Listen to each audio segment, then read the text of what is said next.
Meus prezados telespectadores, minhas prezadas telespectadoras, boa noite.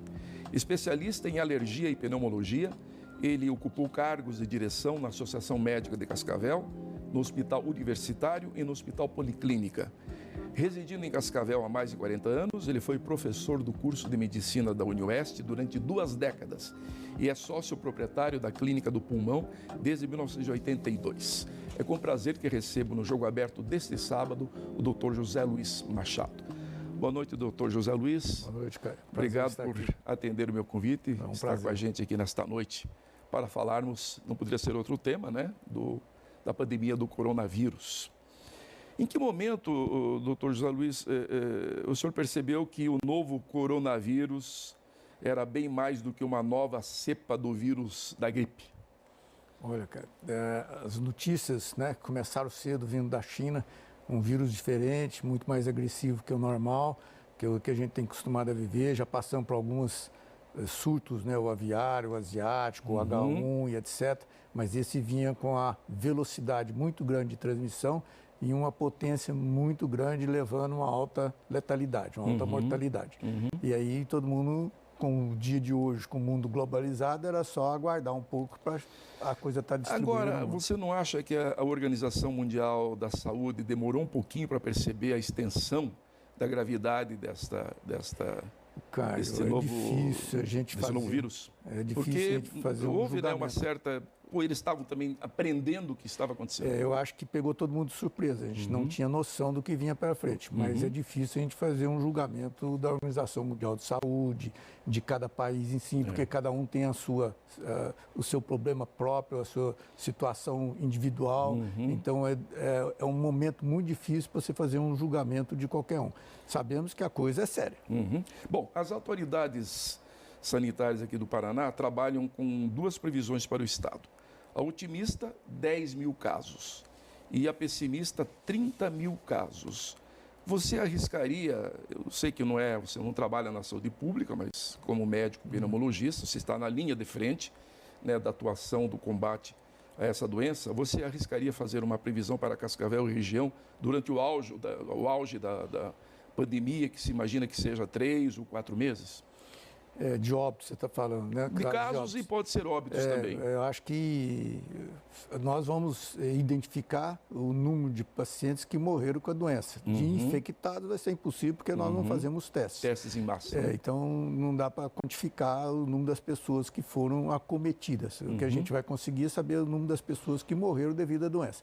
Eu acho que vamos ficar no Brasil em torno de uns 20 mil, porque a coisa ainda vai crescer muito. Nós vivemos uma situação, a diferença de cada estado é muito grande. A região sul, o inverno nem chegou ainda. Então, a nossa realidade ainda vai aparecer daqui a um mês. Começamos a ter agora uns dias frios nessa semana, né? Então, mas muito recente. Agora, e para a região oeste do Paraná, Cascavel, esse entorno aqui, você tem uma ideia do que Eu acho que a gente deve ter o dobro do que tivemos na época do H1. Porque o vírus é bem mais agressivo. Números? Eu acho que Cascavel vai ter aí uns 2 mil óbitos por aí. Uns 2 mil óbitos. Eu acho. Nesse período que você acha, digamos assim, contando vamos admitir como data de início 15 de março, até o que se imagina, até 15 de junho, por aí? Eu acho que para nós vai demorar um mês para começar a estatística se tornar mais assustadora, né? Eu acho que ainda nós não estamos com clima, nós não chegamos no inverno ainda, não estamos com clima favorável para a circulação transmissão do vírus. Transmissão. Doutor José Luiz, estima-se que 15% a 20% dos infectados terão necessidade de internamento e dessa quantia, desse montante, 15% a 20% poderão necessitar de cuidados em UTIs. Né? A rede hospitalar pública e privada, que você conhece bem por ter atuado no antigo hospital regional, que hoje é o HU, e também na Policlínica, né? Você é sócio cotista da Policlínica, hospital de projeção, né, na região. Enfim, essa rede hospitalar nossa aqui, pública e privada, está devidamente equipada com os recursos humanos e materiais necessários para suportar essa demanda que teremos? Eu conheço bem Cascavel, eu tenho certeza que aqui é um polo médico importante, a região se apoia bastante em toda a equipe aqui, tanto a rede de estrutura de leitos, equipamentos e de profissionais médicos, nós estamos muito bem servidos, então eu não acho que a gente está preparado para enfrentar. Vai ser um número grande, elevado e assustador, vai ser difícil, mas vamos vencer, e eu acredito que vai ser suficiente. Nós já tivemos ações da prefeitura, com hospitais de campanha, tudo isso aí, eu acho que vamos vencer, sem dúvida. Agora vamos falar um pouco da forma como esse vírus age, né? Como ocorre o ciclo do contágio? Então, a transmissão viral é muito grande. Um vírus normal, o H1, por exemplo, ele passa de uma pessoa infectada para duas que vão ser contaminadas.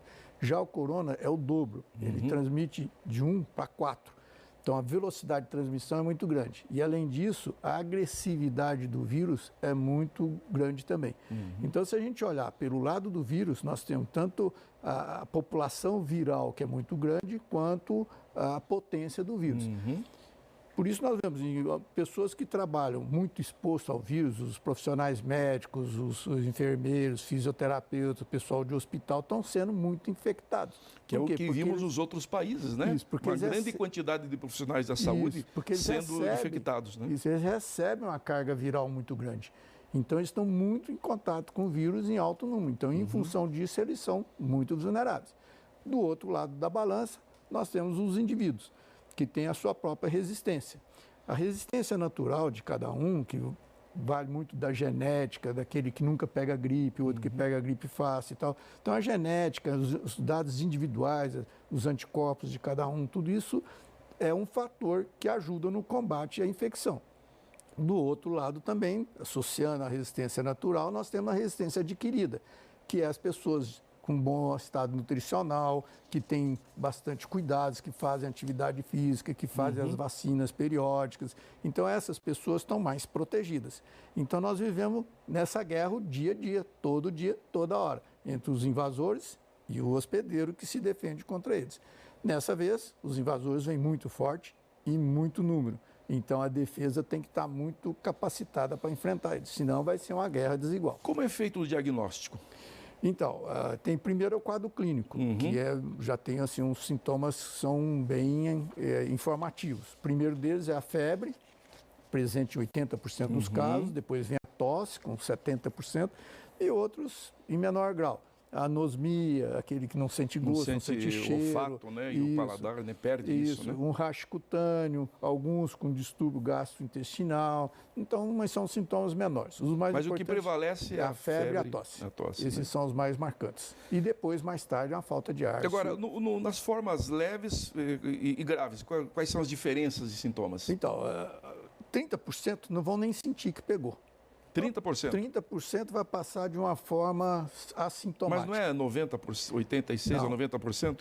Não, 30% vão ser assintomáticos. Ah, ok. 50%... De 80% a 90% seria aqui, o percentual da população que vai pegar, é isso? Não, quase todo mundo vai pegar. Todo mundo vai pegar. Estima-se que 80% da população vai ser contagiada, certo? 20% vão passar sem pegar, mas isso vai ser pessoas que estão na área rural, que estão mais afastados e tal, tudo. Mas, no grosso modo, numa cidade, por exemplo, quase todo mundo vai pegar. Não tem como escapar. Difícil. Portanto, essa questão do isolamento social, desses cuidados com grupos de risco, do distanciamento social, ele tem a ver muito mais em prevenir ou evitar que o sistema de saúde seja atacado de uma vez só por tanta gente. E aí o sistema, porque as pessoas ficam internadas por 21 dias até, né? Isso aí. O tempo de internação numa UTI é muito prolongado. Né? Esse é o grande problema, né? Esse é o grande problema. Não é evitar que as pessoas peguem a doença. Não. Diretamente. Não é. O isolamento é para que você não tenha um grande número de doentes ao mesmo tempo. Então, a transmissão fica mais desacelerada. Uma transmissão mais desacelerada dá tempo de você atender aqueles que vão ficar graves, inclusive que vão precisar de hospital, de respirador, de UTI, etc. Então, você vai ter um tempo para que possa dar um suporte para eles. Mas não vai impedir ninguém de pegar. A transmissão vai acontecer. Como é o caso de todos os vírus de gripe, né? O que vai acontecer é que pouca gente... Agora, para o H1N1 e outros vírus gripais, o organismo humano já adquiriu a imunidade. É por isso que ele é menos agressivo, né? Depois que você pega o vírus, você desenvolve uma imunidade contra ele. Você cria anticorpos contra ele e ele não vem mais. Ele não vem mais com aquele aspecto. Ele pode modificar, ele vai sofrer mutações com o tempo, ele vem de outra forma. Mas você já está resistente, já está imune contra ele. A vacina faz isso também, te coloca em contato com os vírus mortos, você desenvolve anticorpos, daquele ele não não ativos, pega né? mais. O problema é que o vírus muda. Então, como ele faz muitas mutações, ele vem sempre.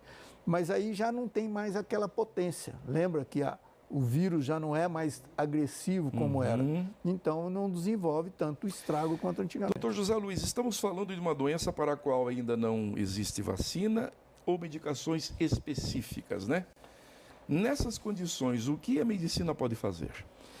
Então, vacina é questão de tempo, é certeza. Sim. A pesquisa é muito grande, vamos chegar lá, vai demorar um pouquinho, mas... Já tem inúmeros laboratórios no mundo inteiro trabalhando nisso, atrás, né? Por várias, né, formas de fazer. O problema é que o vírus, ele se apresenta de forma diferente. Já se sabe que hoje, por exemplo, tem 3 tipos do próprio vírus corona, o A, B e C. Já estão circulando então, por aí. Isso. Então, você faz vacina contra um, mas tem que cobrir os outros também. Então, tem que achar uma proteína que é comum a todos os tipos, até desenvolver, mas isso é uma questão de tempo. As medicações estão todas numa fase experimental, porque ninguém tem experiência contra esse vírus. Não tem nenhum estudo que mostra que esse remédio A, ou B ou C funciona melhor que o outro. Estamos aprendendo a lidar com ele. Então, estamos indo atrás de remédios que sejam eficazes, com poucos efeitos colaterais, pouca toxicidade. E nessa pesquisa, a gente acaba, nos casos mais intensos, mais graves, você lança a mão dos recursos que tem. Se não tem muita escolha, ou dá o remédio ou não dá. É que a gente fala, olha... Os estudos vão fazer um duplo controle. Um grupo vai tomar o remédio, outro grupo não vai tomar remédio. Se eu pegar a doença, me põe no grupo que toma remédio. Pelo menos eu fico mais garantido. Então, se a gente tiver a opção, eu quero tomar o remédio. Se não vai funcionar, não sei, mas me dê o remédio. Agora, e as formas de transmissão de um modo geral, transmissão e contágio entre as pessoas? São as gotículas mesmo? Tem, agora viu-se aí que ele fica em suspensão no ar durante tantos minutos e por isso que as pessoas têm que ficar distantes. Como é que isso está bem entendido, formas. Isso bem compreendido? Isso está bem estudado, já bem verificado, tudo são várias formas, né? Você, por contágio de material, o tecido segura um tempo, o metal segura outro tempo, certo? A roupa, o ar. Então, cada tipo de situação que você entra em contato com o vírus, ele tem um tempo que ele dura ali. Mas o importante é que o vírus entrou em contato com você, ele vai através do sistema respiratório ou pelas mucosas, que são as portas de entrada mais fáceis para ele, ele vai procurar uma forma de entrar na célula. Ele entrando na célula, ele começa a replicar, ele começa a reproduzir. Aí que começa o perigo. Então, a replicação viral dentro da célula, ele não tem nenhum remédio que atinja ele dentro da célula. Então, o recurso é impedir que o vírus entre na célula. É que nem ele vai ter que ter uma chave para abrir a fechadura para entrar na célula. Os remédios que nós temos, esses que a gente vê, são os vermífugos em geral, o objetivo é fazer com que você bloqueie a fechadura. Então, o vírus não tenha a chave para entrar na célula. Então, se ele não entra na célula, ele não vai viver muito tempo, ele vai se extinguir. Então, ele tem que entrar para reproduzir. Se você impedir que ele entre na célula para reproduzir, a carga viral vai baixar e você vai curar.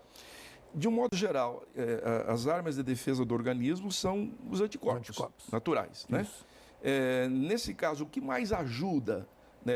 Você já mencionou antes a questão da saúde, atividade física, né? Pessoas que têm essa alimentação saudável, né? Que mais você poderia complementar nesse sentido? Então tem... Porque eu estou falando isso porque como tem 20% dos 80% da população que poderá não pegar, né, que tem uma chance de não pegar, passar imune à doença sem pegar ou sem desenvolver qualquer tipo já tem os seus anticorpos naturais, esses 20%, então, provavelmente a pessoa que eu quero estar entre esses 20%. Sim, que não vão... Qual é o perfil desse público? Então, além dos 20% que não vão, ou 30% que não vão perceber que pegaram a doença, 50% também, que vão somando tudo, vão dar quase 80%, vão ter uma forma leve da doença, que vão desenvolver bem. Por quê? Porque ele já tem uma capacidade para se defender. E essa capacidade entra naquela regrinha, resistência natural e a resistência adquirida. Resistência natural é a própria do indivíduo, que tem desde pequeno, que ele herdou da genética e tal. Isso não tem como mexer. Está dentro de cada um a sua capacidade, seus imunoglobulinas, seus anticorpos, suas defesas todas.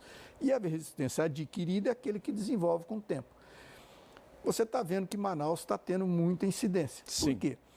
Porque são pessoas que vivem, de certa forma, isolada, que eles não pegaram muita gripe, então eles não adquiriram imunidade contra vírus. Essa é a explicação para Manaus, uma das coisas. que é um ponto fora da curva, né? Isso. Porque é uma cidade que não tem um grande aglomerado de pessoas, Isso. como é o caso do Rio de Janeiro e de São Paulo, né? E lá as gripes são menos comuns, então as pessoas dificilmente pegam gripe. Aí vem um vírus agressivo, pega eles que não têm essa resistência adquirida, que não têm as vacinas, que não têm a resistência através de experiências. Já nós aqui do Sul, pelo nosso clima, estamos mais curtidos, né? Aqui já estão o bem lombo está preparados, curtido já aqui, né? estamos curtindo o vírus, que é o que diferencia, por exemplo, o índio. O índio nunca pegou gripe. Se chegar alguém numa aldeia indígena e levar um vírus, mata todo mundo. Exatamente. Foi o que aconteceu com todas as civilizações antigas. Quando os entravam europeus no local, vieram, trouxeram exatamente. as doenças e dizimaram todo mundo. Doenças acabou muito tudo. simples, né? Sim, porque eles nunca tiveram aquela doença, não tinham imunidade contra eles. É a mesma coisa aqui. Eu vou fazer agora uma pergunta e a gente vai deixar para você responder depois do intervalo, porque vai ser um pouquinho mais longa essa tua resposta, que eu sei, já